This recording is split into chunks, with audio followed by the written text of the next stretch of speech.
Hello all of you student. आपण आज जो स्टे राउंड वॅकन्सी 2चा जो कट ऑफ लागला, आपण आज त्याच्याबद्दल डिस्कशन घेणार आहोत की कोणत्या राऊंडला कोणतं कॉलेज म्हणजे कोणत्या रँकला कोणतं कॉलेज या राऊंडला भेटलं आहे, त्याच्याबद्दल आपण आज डिस्कशन घेणार आहे.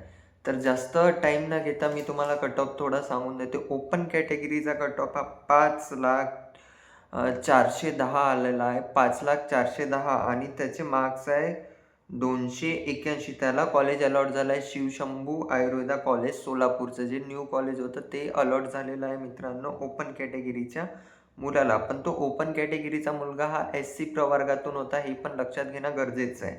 दुसरी कॅटेगरी आहे OBC कॅटेगरी. त्या कॅटेगरीचा रँक गेला आहे 5,04,39 आणि त्याला मार्क्स आहे 281.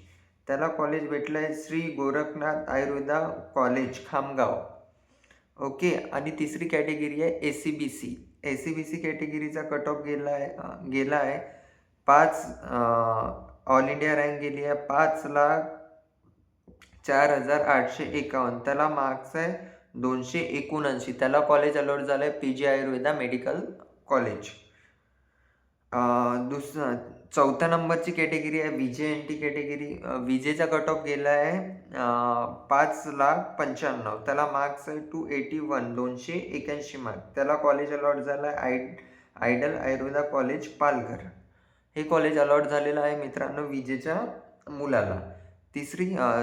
चौथी कॅटेगरी आहे SCच्या मुलाला 5,02,748 या रँकवर कॉलेज भेटलेलं आहे आणि त्या मुलाला मार्क्स होते 280. त्याला कॉलेज अलॉट झालं आहे अण्णासाहेब मोरे आयुर्वेदा मेडिकल कॉलेज बीड.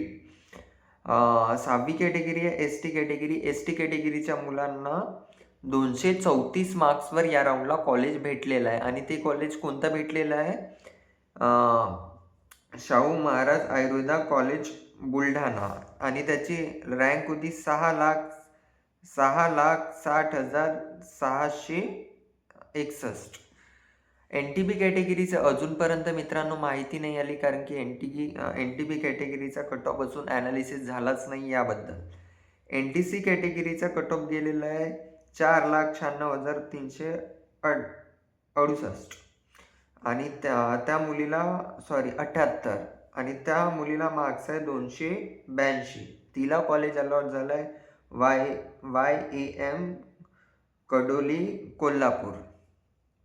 आणि सगळ्यात लास्टची कॅटेगरी आहे NTD कॅटेगरीचा कट ऑफ हा 5,14,613 गेलेला आहे आणि त्याला कॉलेज अलॉट झालेलं आहे PG आयुर्वेदिक मेडिकल कॉलेज नंदुरबार आणि त्या मुलाला मार्क्स होते 276.